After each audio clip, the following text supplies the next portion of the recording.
గోవింద తిరుపతికి వస్తే తప్పకుండా చూడవలసిన ప్రదేశం జపాలి అనమాట.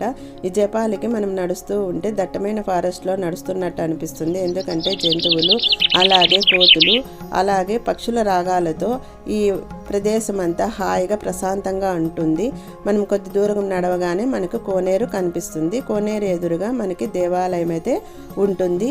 ఈ పెద్ద పెద్ద వృక్షాల మధ్య ఈ బంగారు వర్ణంతో కూడిన దేవాలయం ఇక్కడ చూస్తుంటే రెండు కళ్ళు చాలా అనమాట. అలాగే మనకి గణపతి ఆకారంలో ఉన్న వృక్షము ఇక్కడ కనిపిస్తుంది. ఇక్కడ కాయన్ పెట్టి మనం కోరిక కోరుకుంటే నెరవేరుతుంది. నేను కూడా పెట్టానన్నమాట. 4 మెట్లు ఎక్కగానే 4 స్తంభాలు కనిపిస్తాయి. అలాగే ఎదురుగా మనకి ఆంజనేయ స్వామి దేవాలయం అయితే కనిపిస్తుంది. చూస్తున్నారు కదా, ఇక్కడ చాలా ప్రశాంతంగా హాయిగా ఉంటుంది. ఆంజనేయ స్వామి పుట్టింది ఇక్కడే అంటారు. అలాగే జపాలి మహర్షి తపస్సు చేస్తే ఆంజనేయ స్వామి ప్రత్యక్షమయ్యాడని, అందుకు జపాలి అనే ప్రదేశంకి పేరు వచ్చిందని అంటారు.